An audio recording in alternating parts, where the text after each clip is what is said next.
Hi, good evening, welcome back to the final broadcast of the Student StarCraft AI tournament before the deadline of the 22nd.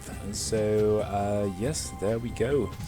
I've received one recommendation over the last 2 weeks because, I think because Shanko has been doing the broadcasts, last two, and it was Crazio versus Purple Destiny, and I must say that I noticed that Crazio pulled both his bot, his Protoss and his Terran out of the tournament this morning.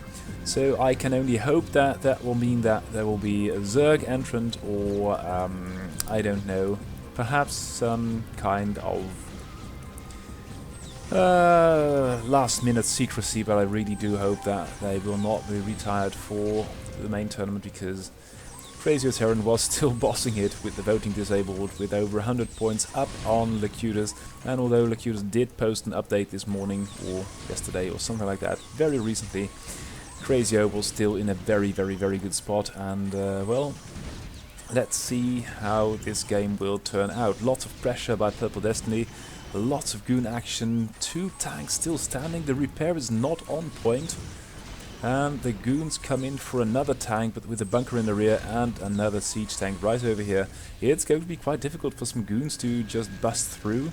2 goons go, 4 goons go after this eBay, and that of course let Crazio off the hook for a little bit. Ooh, and that was a little bit of a freeze. Don't really see that all that much in my Brute War casting, but then again, these bots are pretty gosu, so perhaps that might be causing it. Crazio on relatively low APM, got to stress that, that's very important, but then again, Purple Destiny is nearly rocking 20. Yep, no, almost.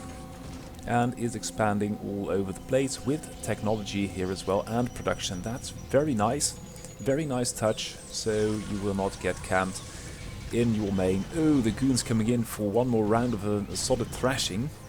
And it looks like these siege tanks have got their number. Upgrade wise, +1 weapons done, +1 weapons for Protoss starting. Oh, we've got carriers already. Oh, that's quick. How many have we got? I think about 2 or 3, 4 carriers already. And there is a fair number of Goliaths, so I think that Purple Destiny has made a wise choice. Ooh, Vulture trying to get in, does get in actually with 0 health left, will kill 1 probe, 2 probes, 3 probes, 4 probes, that's pretty bad. 5, 6, and now I think that all the carriers and the Zealots will have it. Crazio though sitting back in the natural choke with a lot of forces, main getting low, and I think that Purple Destiny definitely has got the initiative in this match. I really like how it's building stuff outside of its main. That's very good. Some Vultures did manage to get out. Oh, look at the firepower of Crazio. That's really insane. Because by now I think the +1 has to be done. No +2 yet. And +3 air weapons is started already by Purple Destiny. But you've got to get up pretty early in the morning to catch Crazio with carriers, because its Goliaths is just so good. Here comes the +2 weapons. And the SCV repair is a little bit lacking, I feel. Could be a little bit sharper. But Crazio is making for a push, and that will be the last one, because it's only got the main and the natural. Oh, and there are a lot of carriers over the natural already. 1 Marine snuffs it, and Crazio's push is not really taking off just yet. It's a 4 versus 2 base situation. Main for Purple Destiny is out already, and for Crazio nearly as well. But this is a fight that Crazio would love to do any time of the day. We've got 10 carriers, we've got 50 interceptors, but you can't see the amount of missiles launched by Crazio, which are not costing any money. And there are 32 Goliaths out already with quite decent upgrades. Not yet, not even the +2 armor, but that's just a lot of damage output, and there must be carriers over here, and the Goliaths are making some headway. Oh, that's very good. Some tanks are falling, and once the tanks are down, all the other units are really barely defended, but there are such a lot of Goliaths, and that is going to be painful for the carriers. Now, Crazio is running out of money, and it's a 4 versus 1 base situation at this point. And Crazio, gets caught out here with the Ninja expansion. The SCV is left alive though, so that's... yeah, might be a little bit more... Yeah, there you go. And now Crazio is really under pressure, because although it's got the superior army, its economy is faltering. The natural is running low-ish. The problem is that there are so many Protoss out there, and at a certain point it's just not fair anymore to keep up with one base. So 13 carriers with 50 interceptors between them, that's not an awful lot. But then again, there are so many Goliaths that it is very hard. The production tab, it looks like this. More carriers in production. And we've got 12 already, 40 interceptors. That's less than 4 interceptors per carrier. That's insane. And you can see how that's happening. The carriers are attacking in small packs and just losing interceptors everywhere. And Crazier's Goliaths are sort of okay. These one are a little bit exposed, and I think that once Crazier loses map control with the Goliaths, this gets over. This is over very quickly, because right now 11 Goliaths, interceptor count slowly rising, more Goliath carriers being produced. I did say 11 Goliaths, that's stupid.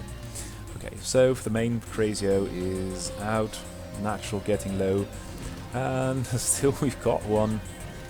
Oh, this is so weird. It will probably chew through this pylon eventually.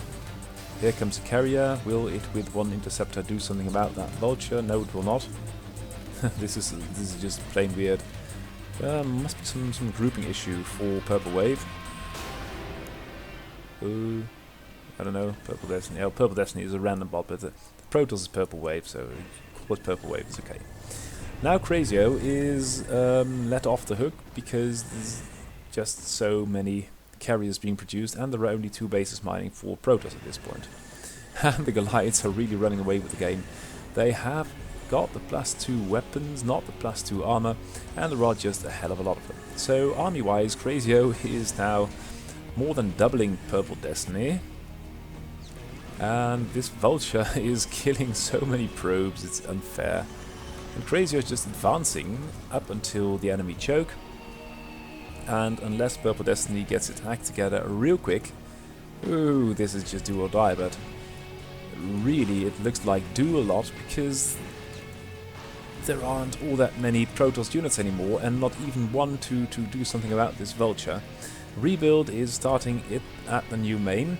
Natural is out, the SCVs are going to long distance mine, at least 2 of them are from here, and the rest is going to long distance mine from here for some reason. So Crazy will have some income, leaves the main sort of alone.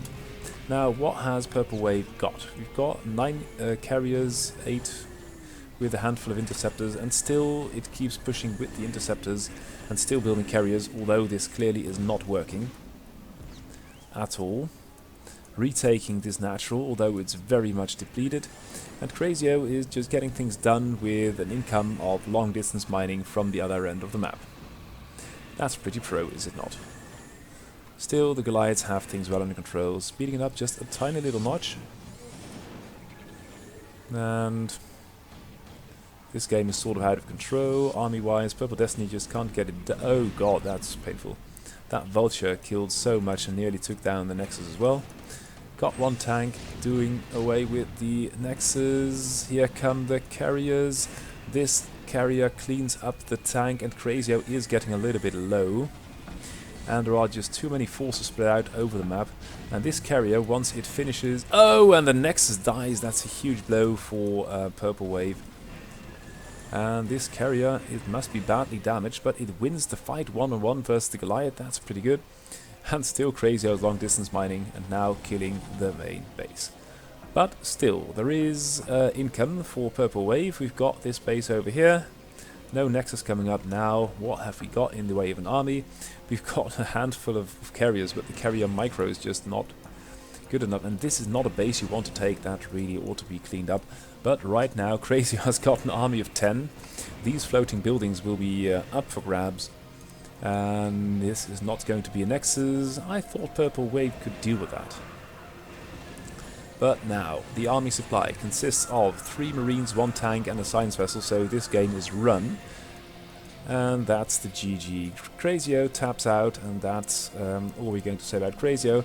Just wait if it's going to get back uploaded or activated, and if not, It's a pity, but we've got many other good bots, and two of those are McRave and Bereaver, and I thought, well, let's have a nice PvP to settle which of these two gentlebots will ostensibly have a better shot at the tournament victory. Now, both starting with a 2-gate, very standard in Protoss versus Protoss, and a shield battery on top of the ramp, nice touch there. And shielding off the ramp, that is a nice trick as well, and I can only emphasize that how you need all the tricks you can have to just make sure you're not getting scouted. Then the sort of the same thing is happening over here, just walling off the ramp, and I think, oh, that's almost went well. But no technology hidden or found. And at the other end of the map, we've got a lot of cannons in the main at a strange position. And a small poke running this way. McRave with... No, these armies are rather similar in size. So no shenanigans, just straight up play. More goons coming up for McRave though. So that might be an advantage, because if you can play goons versus Zealots for a bit, you'll find your army expanding at the cost of the enemies rather quickly. Now some goons entering for Bereaver as well. Both... Oh, Bereavers are really rather late with the range. Both players going for an expansion, and McRave has sort of got the lead. Also in army value, I would say a little bit more goon heavy. That could be good, but if you notice that the enemy hasn't got range and you have, you should really push it and build more cannons for Bereaver. Observatory, very nice, nice touch there. And these bridges are always a point of contention on in any matchup. It's same for humans and AI alike. So here comes... Ooh, I like that. Shuttles and Reavers. And we've got a Reaver already for Bereaver. That's good. Those scarabs will really hit home once they connect. 2 Reavers already. They can't really fire because the bridges are blocked by its own units. And of course these goons are not really all that interested in crossing the bridges. And I think that's a good decision, because there is an expansion coming up for McRave. So McRave doing pretty well.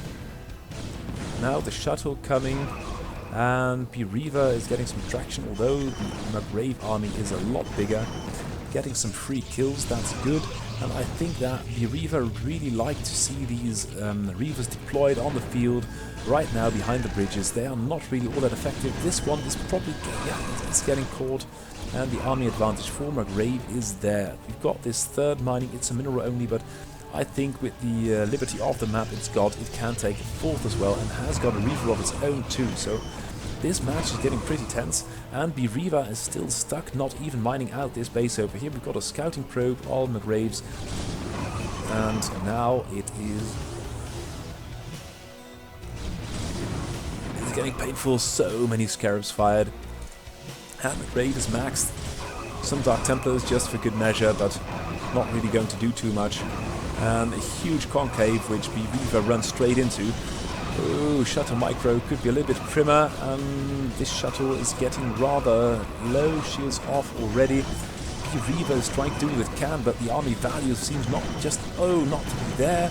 We've got the Templar. Have we got Storm? Yes, we have, but this concave, but McRave's units are just moving back and forth. They're not really firing as much as they could. And the Reaver Corps is really pushing out these scarabs. Oh, Dark Templar, and there is no observer cover. That's very unfortunate. 1 Reaver goes down. Oh, this is not good at all. This is very expensive. 3 Reavers go down. This one eats a scarab. Oh, that is very... Where is that? Oh, dear, oh, dear, oh, dear. There is an observer over here. There is one over there, but no... Oh, now there's one with the army. And that was quite a beating. McRave really doubling the supply of Bereavers now, and yeah, Bereaver, oh, nice storm going off. Got Templars on the side of McRave as well, and McRave has got all these bases. There is a shuttle overhead, not really doing all that much. I think it's either empty or balked in its loading strip, and McRave is looking to take this game in style. Upgrade-wise, it's lagging behind a lot. But then again, if you are 116 versus not even 70 supply, you are doing okay, and you can see that even though McRave is taking huge Look at all these storms! Oh, good heavens, that's pretty good. But still, the economic advantage is there, and this base is empty. There must be less than 8 minerals, otherwise these probes would mine it. Natural is getting depleted rapidly, and now it's 130 versus 40 supply, and all the storms and the perfectly placed scarabs cannot really make up for that disparity in income at this point anymore. Oh, shuttle getting stormed, nice touch. All the upgrades being pushed, that's nice. We've got carriers coming up as well, and a hell of a lot of cannons, good lord. Cannons everywhere. Each base is now defended somewhat, and you can see where this is going. It's 29 defenders, 4B Reaver, and no more money, so every unit lost cannot be replaced ever. And it's 23, 19 Dark Templars, Archons, Reavers and High Templars, and that was the game, so very well done. Next one up is, well, for old time's sake, because Marion Deveka Zerg versus Zerg. Haven't seen an update of Marion, that the bot's called Killabot, but it is just so good, and I thought, well, we had that 4-3 Zerg versus Zerg finals versus Cherry Pie, which Killabot just barely lost. That was really one of the tensest finals I've ever casted. This will be my 5th, I believe. I've been here forever. And now Killabot is going for, let me slow that down to normal speed, because this is very interesting. You've got speed coming up, you've got +1 coming up, and you've got, oh dear, and no, these Zerglings will have to get out. And Zer is going to do it with static defense. Of course, that's very expensive, will cost you some workers, but Zer is ahead in workers anyway, and look at that, we have got a quick lair coming up, so that might make sense. Just plop down 2 Sunkens and try to get Mutas out on the back of it. I think it's saving for 200, yes, there it goes, here comes the Spire. And Killabot really is losing too many Zerglings, and some more. Wow, that's very sloppy. Losing some Zerglings which are just getting lured in, and here comes another one. And Zer just trying to bait the enemy into the range of these Sunkens, but I think that killer has had enough at this point. Now is going for... that's very scrappy. We've got only 8 drones. Perhaps going to do a run by, but it had better be really rather quick, because there is money for Mutas, and I think, oh, this is going to be another Sunken killer going for the kill, going for the drones. How many drones can it kill? We had 13, we've got 11, and I think that was not really worth it. At this point we've got 10, but there are only 9 drones for killer as well, and now there are Mutas overhead killing the overlords, and that's not a good sign, because then you'll be supply blocked. The good thing is that it will take forever for these Mutas then to find the enemy base, and that might just give you a little bit of time to get some spores up. Then again, where are they? Oh, they must be here. Then again, the drone count for killer is so very low, and I think that's, as far as ZVZ goes, that's a bit of a miss right there. Now, what is Zer building? Is building Mutas. I can only say, well, that's a good choice. We've got 4 Mutas now. This base completely undefended. We've got 1 Spore over here. Drone count still very low. Now, going after the drones. 1-2 kills. That's good. Okay, the drone count was 8, is now...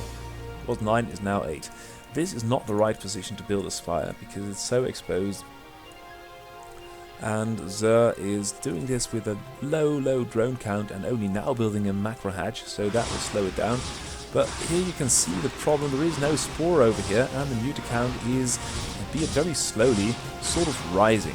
And if you've got the lair over here, it cannot really do you much good. Now we've got the money. There would be money for a Spire, but the question is, what is Killer going to do? At this point, bloody nothing. We've got 2 drones coming up. Those must be 3 drones, must be in the main base. No, it must be over here. Oh, that's pretty unforgivable. And although there are some Zerglings out on the map cancelling the natural expansion, that is good.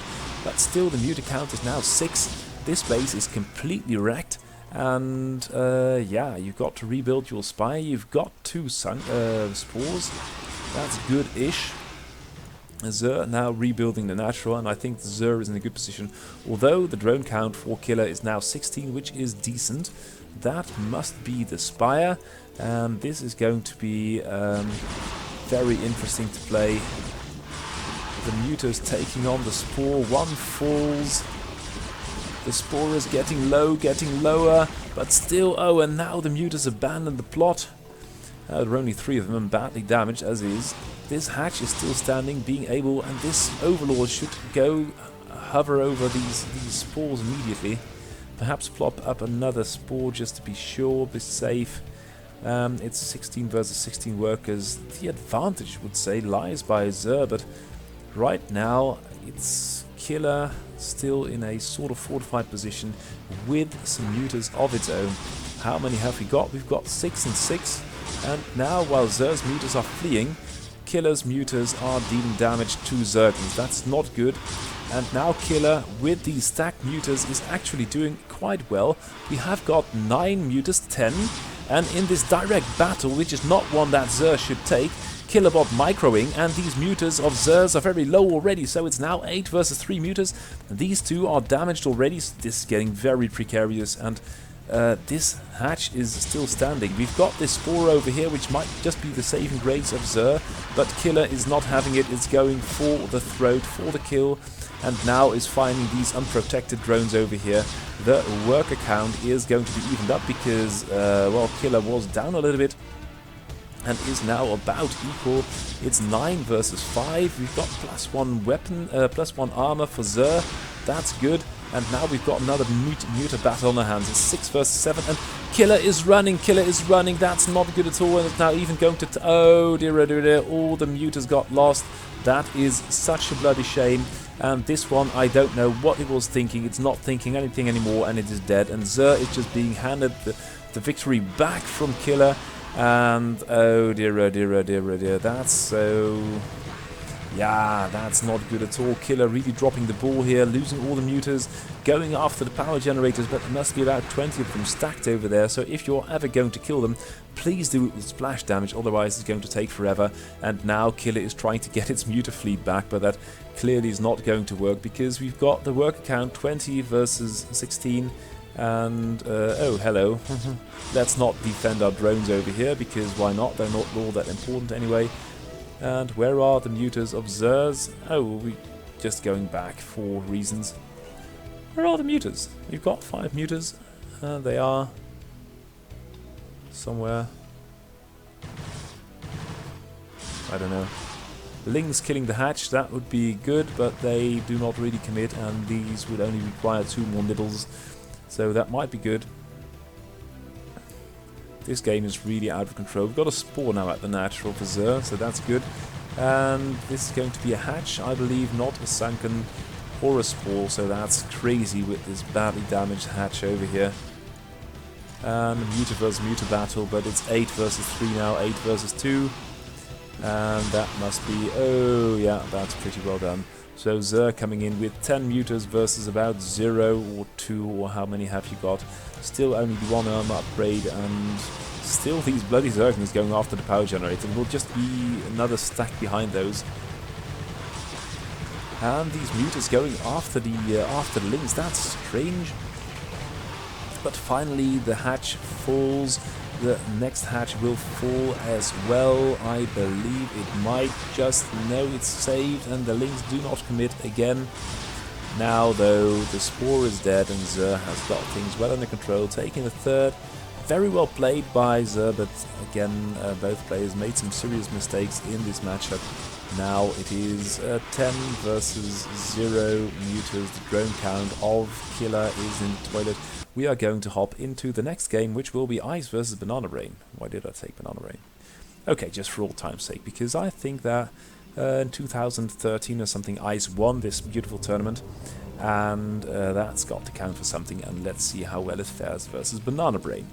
So, yeah, this is IceBot from Ice Labs from Japan, Ritsumeikan University. I've said it before, it's still beautiful, it's still very powerful, but it's a little bit sluggish, and of course it hasn't been developed since 2013, so it's pretty ancient.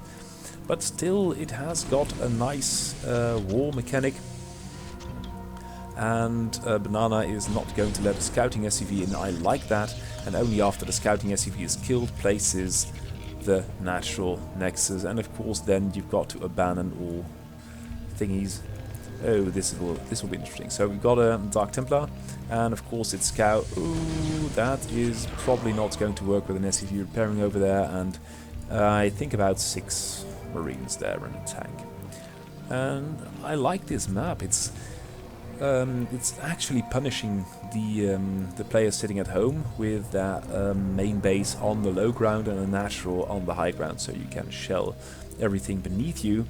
But I think Ice with these nice mechanics somehow detects that this is not hittable directly with melee units, but then again, hey, what do you know? There are goons as well. Range is nearly done, siege mode is done.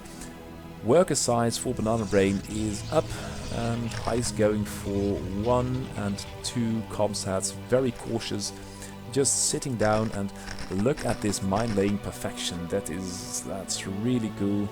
This mine over here cannot be positioned over here, but if you let Ice do this for a little while, you get a beautiful grid of, look at the minimap, perfectly aligned spider mines. That's so beautiful. Now Banana Brain not going for cute this game, just going for a large army, is pushing out a lot of gateway units and not forgetting to macro, taking the third already, while this minefield is getting more and more impressive. 2 tanks behind that, 1 bunker, 1 turret, and of course saving energy at the comsat station, going for an armory. So very, very, very solid play, but as you can see, leaving a Protoss alone on the map like this is probably going to cost you. And oh, there it goes. Oh, the Protoss army is heading back home. Trying to take another base, and you can see it's trying to claim it by homing in on this source position of this nexus, which is going to be positioned here. Ice with the mine trick. I don't know if Ice invented that, but it surely is executing it well. So now building up the siege tank army. We've got +1 weapons coming up, and meanwhile more tanks are being built. That's very good, but then again very slow, and the Protoss might do something about that, because as long as you're on 2 bases, the Protoss could have had 5 or 6 by now if it had been exploiting that passiveness of Ice. Meanwhile building up a nice gateway army. But the thing about nice gateway armies without proper... Oh, here comes Storm. Oh, here we go. So there you can see how many mine hits are necessary, and then all the Zealots are nearly dead, and it's just a war of vultures with a lot of tanks behind that. Tanks are being ferried up from the low ground. That's good, but in the meanwhile these goons do away with a lot, and I do mean a lot, of vultures. And this is not a moment to unsiege. You've just got to stay in there and start blasting and keep blasting. Look at these goons. They just can't. This point is just the dead point for them. And look at these tanks. They're dishing out the damage by the bucket load. This is not the spot that these... Oh, look at that. Blue soup everywhere. That's really...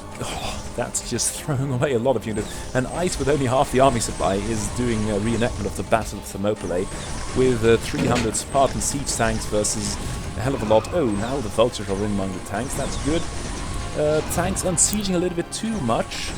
Ice with the third over here. Can it protect that? Yes, probably it will, because these goons are just so suicidal. It's unreal. Look at how many tanks there are, and they have got... Oh, they haven't even got +2, but some gateway units are probably not even barely not finding that third. Ice there with the 4th, 5th coming up, and just plowing straight into these tanks. That's so... It's a good day to die and all that. Repair on these tanks is really rather slow. Supporting units can be ferried in, but will take a while. And now these tanks have got quite a bit of hit points, but these Zealots, had they committed, they would have done so much. But then Ice with a shield of vultures can sort of push back. Now ought to be really rather careful and get some good tank volleys in. These Zealots evaporate everywhere they run, and oh, look at the damage being put out from these siege tanks. Now with a thingy defensive matrix as well. And with an Arbiter, with a couple of Science Vessels, nice storm going off, hitting one Science Vessel slightly, the other one is still pretty full health, but I think that all the units are still safe. Oh, that you've got to prevent, and you can see that there is no anti-air to deal with this Arbiter. Oh, and steaming, yeah, of course if you are stormed eventually you will be steamed, probably. Steaming its own Reaver. Ice going for the fourth, so that's good, because the main's getting pretty low. Natural will be next. Nice stasis going off, but that will mean that there will be some tanks available later too. Now Ice with a very exposed position, a full flank of thingies. Zealots run straight into it. We've got a Reaver with an Arbiter overhead, but you can see how many tanks Ice is losing, and although Ice has got a good army at this point, the production of... Ooh, that's a lot of storms, oh god! There is just so much production in the hands of Banana Brain, and this is a contained situation which as a Protoss you should not really adore, because right now there isn't any production outside of the main base. That's something that we saw Purple Wave do, and I think therefore that Purple Wave has got slightly the upper hand on Banana Brain. But that is that, as they say. These tanks will probably fall, and Banana Brain... Oh, Zealot bombing these tanks. There weren't any mines, so that was good. These tanks don't even get a shot off. That's 3 tanks lost for nothing. And now, ooh, the storms going off over the poor SCVs. They dodged quite expertly, I must say, and that's something that a human player couldn't really do so. Perhaps Storm's not really ideal. Look at that, it's not even getting a dent in on these, and now the SCVs are actually firing back with their plasma cutters. That's hilarious. But I think perhaps there might be a better weapon to fight SCVs than throwing about 10 Storms, not even 10 SCVs. So that's, again, Storms going off left, right and center, all missing, and yeah, that's pretty cool. Now this High Templar is fluffed again. That Storm totally missed. Now we've got a bit of a reset. We've got some aggression going in after these tanks in the choke. And despite the tanks being on the low ground, it's a very good position. They can blast Zealots for days. Have got a little bit of a high ground, low ground disadvantage, but still, I think that Banana Brain is going to take a while to break through here, and it's not even doing so much about this third, and if it did, it might be in a much better position, because with 2 gases, even if they be depleted, and 1 mineral income, I think a Protoss can wage a war against, a Terran can wage a war against Protoss for a very long time. We've got 4 Arbiters now with a lot of energy, and still we've got all these storms, and sort of hit, but they also storm themselves, and now the Arbiters are in along with their stupid guns to try and kill SCVs. Oh, and an Archon and a Goon as well. But now the tank weapon of Ice is on the move, and well, there is a sizable force of carriers overhead, stasising a lot of units, but the third is not really getting as much money out of the minerals as could be. Now it's basically a 2 versus 0 base situation, because the third is in sort of bad shape. The Storm's still fluffing, but Terran can't really get units out, and although it's got some unit stasis, with the 2 base economy, Banana Brain is pushing a lot of units in the direction of Terran. And now these 2 Arbiters are surprisingly effective at killing units, because there's just no anti-air at this point. But with a handful of gateway units, and again a lot of Storms missed, this third base is shut down pretty quickly, and now I think this must be the game. So Banana Brain gets the game for Perseverance, and iSpot, it's such a pity it's no longer being developed, but it was so awesome in 2013, 2012, and still being able to put up such a good fight against well, mid-tier top bot like Banana Brain, that's worth something. So if any of you old coders of iSpot are watching, congratulations, you really made a beautiful piece of work. For now, it's the GG for Banana Brain with a lot of upgrades. Going to hop into the next one. It's Better Star versus Hal Pan. And must speed it up just a tiny little notch, because although I like long broadcasts, it's the end of the week and Christmas holiday, so I want to go to bed. My life is just that exciting. So Hao Pan and Ironbot, of course, they're unholy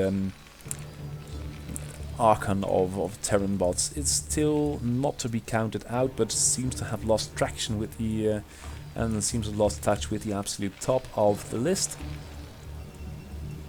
And Battlestar, well, we know what good Protoss can do. We saw Lycudus arrive at the scene and do really well. These two goons doing a lot of damage. I like that, and there is just nothing for Hao Pan. Oh, now even goons inside of the base. That's not good at all. Some mines being laid. Oh, and the mines just saving it for Hao Pan at this point. Yeah, that's one goon left, but you really ought to have tanks before you... Oh, that's a very lucky goon right there, but now it gets pummeled by these concussion grenades, and that's that.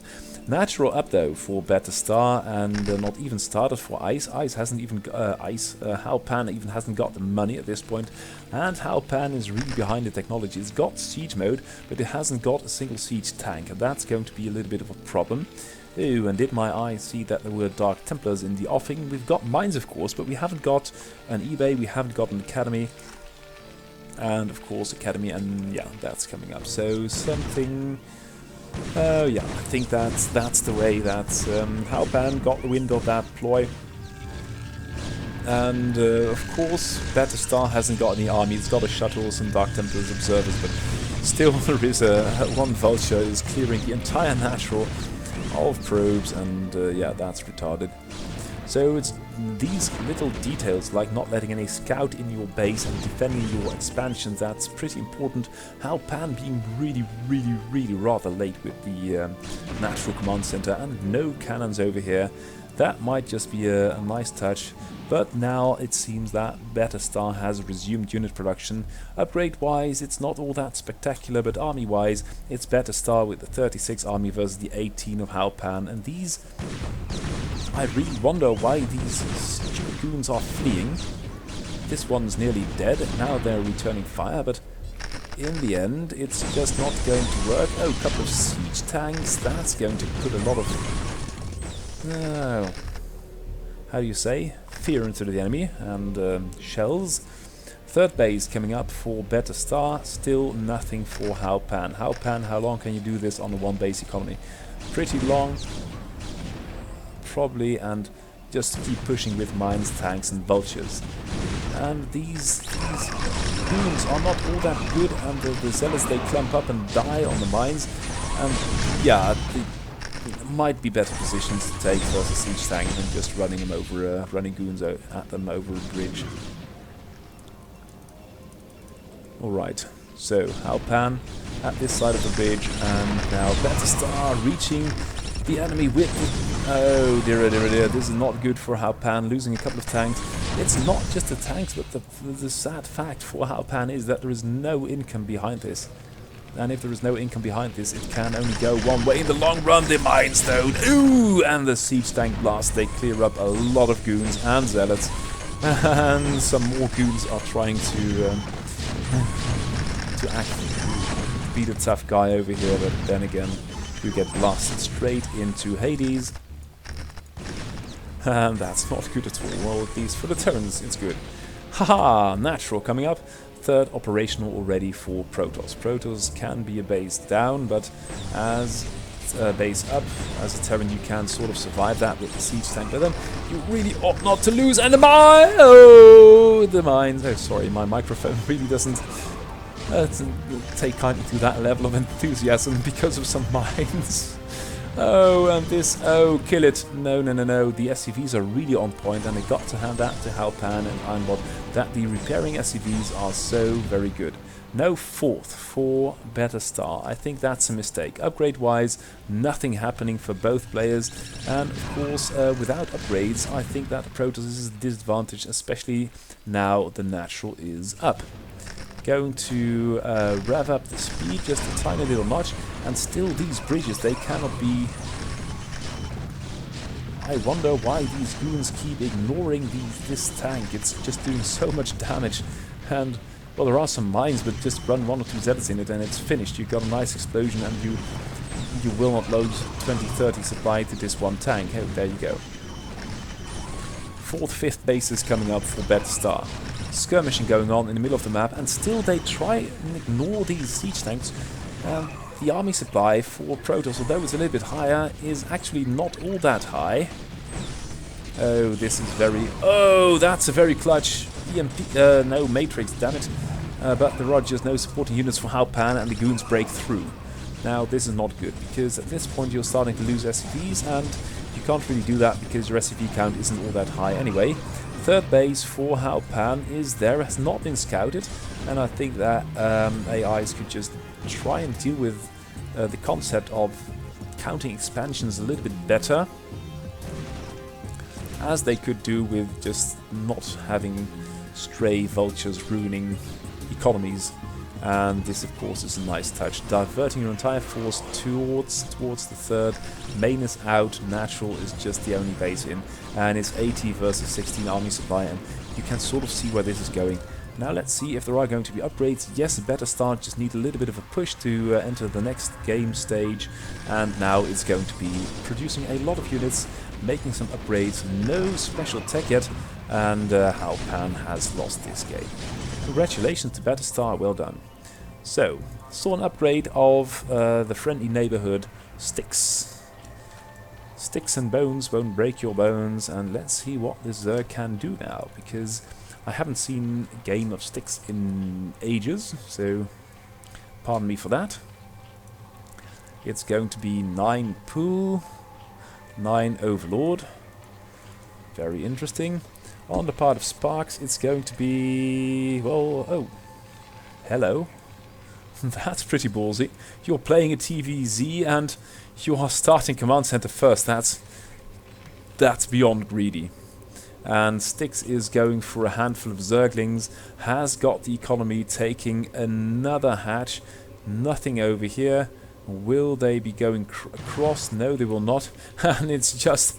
oh god, they are going after the SCV and now going to find it. And I don't know what Sparks is doing, but Sparks has really dropped the ball over here, trying to do everything with SCVs, but obviously not working as well as envisioned.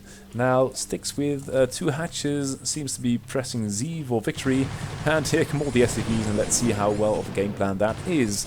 Obviously not as well as expected, and that was a quick victory for Sticks. So, GG. Next game up. Oh, Locutus and Banana Brain again. I've got a lot of Banana Brain, I feel, on this broadcast. So, Banana Brain versus Locutus, and Locutus, with Crazy out of the way, Locutus is really the top contender for this tournament. Has been on top for a long time, and without a Seda or a Cherry Pie, look at that. 2 cannons over here, nothing revealed. And Banana Brain is going for some kind of shenanigans as well, because it's really keeping its ramp sealed off. It's a 1 gauge. This is range coming up for Banana Brain, and Locutus has got 4 cannons. So why would you make 4 cannons if you're not going to cheese the living daylights out of someone? That's good. We've got a very quick Robobay coming up without any actual army supply. And a shuttle. Oh dear, oh dear, oh dear. What then? It's a shuttle, and then the shuttle is going to drop. Nothing, because there isn't anything. While Banana Brain is making somewhat of a large conventional army. Here goes the shuttle. Must be a nice trick, but I can't really see what's in it. We've got range and +1 coming up. Oh, the army of Banana Brains is entering the base over here. And with all these cannons and these goons at the ramp, I think that both players have got range now. Oh, Locutus' range is just coming up. And, oh, that is a 4 Zealot drop. Can be very powerful. Unless the enemy is a Protoss and has got 4 gateways, which just release their units in time. Now Locutus is on the march with an advantage in goons, and if there is one thing very deadly, it is Locutus marching at you with a large advantage in goon count. You can see over here what's happening. it's just not losing all that much. It's losing some, but it's now going to be pure goon. And even though there are goons of banana brains on the high ground, I think as soon as they're coming down, they're in for a bit of a shock. And a couple of photon balls.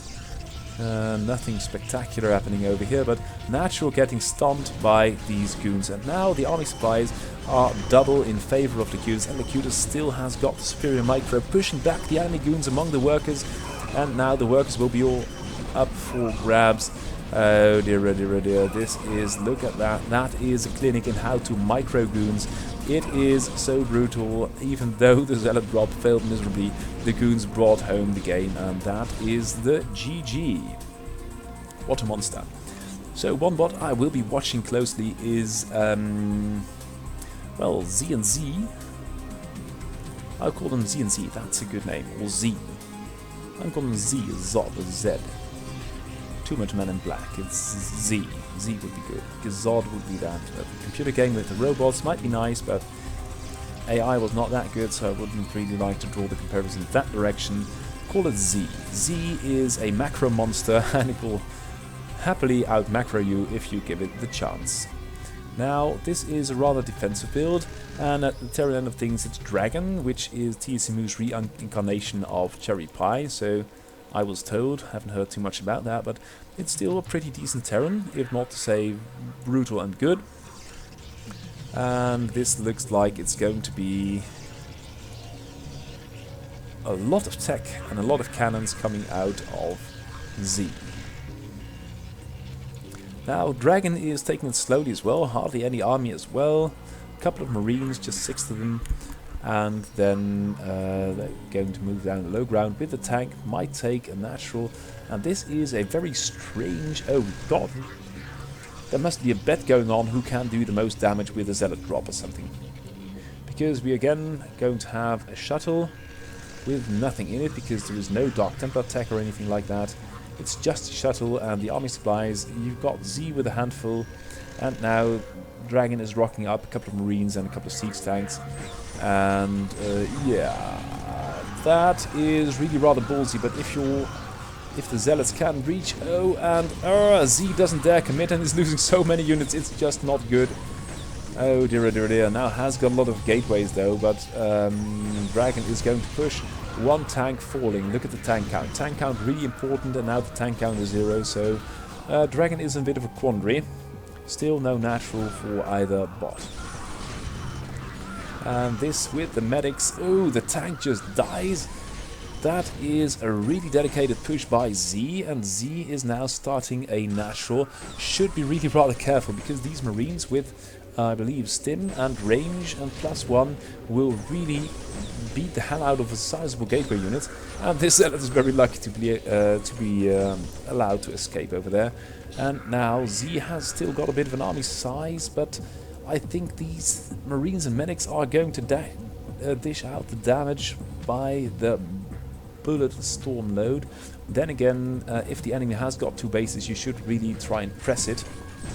Just shield the tanks with your infantry and start shelling either the necks or the units or the probes, whatever you can get. Just trade. And now the Zealots, they do. 2 Zealots die. A couple of tank blasts going off on. 1 more Zealot gets killed. Goon gets low. 1 Goon gets almost killed. You've got 4 tanks now. No Natural coming out of Dragon. Dragon seems to have this locked down, and the Protoss gateway unit does not want to fight. Now trying to go for it, but look at the damage put out by these Marines. It's really insane. The Protoss army is plummeting in supply, and now the tanks are rolling up straight into the Natural, doing a hell of an amount of damage. And it's just +1 timing with the Marines, with some tanks for backup. And now this is over. It's 2 versus 53 army supply. The main is out for Z, Natural, and no third, but just a Natural started for Dragon. Dragon was really committed on this push as well, but with the Natural up would have been in a better position to continue the fight. But with the army victorious on the ramp, it is the game. So last game of the day, it's Battlestar versus Krona. Saw an update of Krona, and well, Antigua Zerg got deactivated, which was a pity because it was really rather brutal. But Krona, let's see how the last update is going. Used to play a bit of a woodish kind of a lurker game, but now let's see what's going to come next. Going to see a pretty well efficiently executed with Scout Forge Fast Expand. And this is, Krona is going for, oh, that's pretty neat. Because if you see this, you might as well go for some eco yourself. Try and keep up with the workers. Might take a small peek at this base. 3 cannons is overdoing it, but this SimCity is magnificent. It's very beautiful, very hard for a Zerg to bust, especially if there are 1 or 2 Zealots over here. Just nigh impossible to do without Hydras. And ooh, Krona, what are you doing? Going for a 3rd, that's pretty good. Harvesting some gas, that's also interesting. Has got quite a respectable worker. Oh, the worker balancing thing is just wasting a lot of time ferrying workers from A to B to Z. Is now going to, or it's sort of supply block, but is going for a lot of Hydras. We've got speed range coming up. That looks like it's going to be a bit of a Hydra bust. And might as well, because that's, as I told earlier, that it's very hard to bust this kind of setup with just Zerglings. Now there are some goons. Will we have range? Yes, range will probably be done by the time these Hydras are there. 4th base already up, and the work count is rather low, so it's just going to be about the larvae. Small peek at the unit count. We've got 4 larvae, we've got 19 Hydras with speed, with range, but now they will need to fight. And if you've got 4 bases versus 2 of your enemy, you are wanting to trade, and I think this is good. Now the next step, and the cannons and the goons will come to bear. 1 cannon falls. Another cannon falls, the 3rd cannon falls, but now it's just so many Hydras, and there are goons in the rear doing a lot of damage. 4 goons, 5 goons, more goons coming up. Forge depowered, no, not depowered, but the cannon is gone, and Krona has got a pitiful drone count and is building. Oh, hello. Why would you build a lair? Going for Hydra, but now it's a 2-base situation for the Protoss, and these goons can out-micro quite a number of Hydras. The Hydras doing what they can, however, but they are not really as committed and should head home. Sunken or 2 might have been nice. Drone count for Krona still pitiful, and I think that with a couple of Zerglings coming in, this fighting is so tense in the middle of the map. 3rd base already started for Beta Star. Defenses at the natural are reinstated, and Krona had better smuggle in a couple of workers, because this Protoss thing is getting out of control. Although Krona has got the army supply, it's only building units, and these goons, once their numbers get up, they are so efficient in microing everything to pieces. Look at the damage done to the Hydra core. The Hydras are falling, and still there is nothing over here, and still it's only just pure army production. And with this 3rd base up, it's even defended now. I think that Protoss will have enough production at its disposal to win this tug of war in the middle of the map. And don't count those Hydras out though. They are mean and wicked and do a lot of damage, but they're a little bit fragile, and these goons just a bit more staying power and can do a lot of damage. Some Lings coming up, that's good, but still it's just Hydras, and Protoss is going to run away with this game with 60 versus not even 20 workers. And although Zerg is sort of holding its own in the middle of the map with the Lings and the Hydras, is doing not half badly in the end. If there aren't going to be any drones, and if there aren't going to be any more upgrades, I cannot see this going in any other way. Look at that, 2 more gates coming up. Beta Star is trying to keep his money down, perfectly balancing income and expenditure. And although the Hydras are making some headway with the high ground at the home base, it's Jade again. I think that the goons are in a good position. Now another fight, and look at them. The goons are taking a lot of damage though. Corona is doing good. It's doing, Beta Star now feeding goons in 1 at a time. That's something you should not do. It still can be overrun. What's this? That must be the +1. And if Krona can stop that, but Krona just going to be Hydras. That's very dedicated. And I think that's something you cannot do. And Beta Star is just going to put its full weight behind gateway units and producing goons and zealots. Mainly goons now though, so that's, yeah, there are some zealots in there as well. And I think that now the Hydras are on their last legs. The Protoss army is more than double in size at this point, and the Zerg cannot make a stand. There are no lurkers, there are no sunkens. I think it's a nice push by Krona, but a better start, clearly too good. Powering through 50 versus 10, and yeah, without static defenses, without some kind of a cloaked unit, without any kind of a saving grace or trump card, this is not going to work. And another base, has already been operational for some time. Totally missed that with all the action. And no overly aggressive, now it's building its drones, but there is 100 army supply of Protoss gateway units out there, so yeah, that was it, basically, this week's broadcast. Very good games. And that's a bad time to spawn, just ignoring these larvae. Can be done. 1 or 2 Zerglings, just nothing serious. And better star, be careful of it, just don't let it run away with the game, because it will throw a hatful of gateway units at you, and then you'll be in big trouble. Trouble as Krona is now. So this was the game. Deadline is the 22nd of December. I will show you one more time the Twitter post, and of course the rules can be read on the website. So please all upload your bots, and we'll be back again next week with an overview of how the round robin is progressing. This was the game, these were the games. Keep them coming, recommend them to me. I'll be back next game, and then Sean Garnick will be alternating broadcast again for the round robin and the finals of the 2019 end game stage finals kind of thing. So thank you for watching, goodbye, and see you again next week.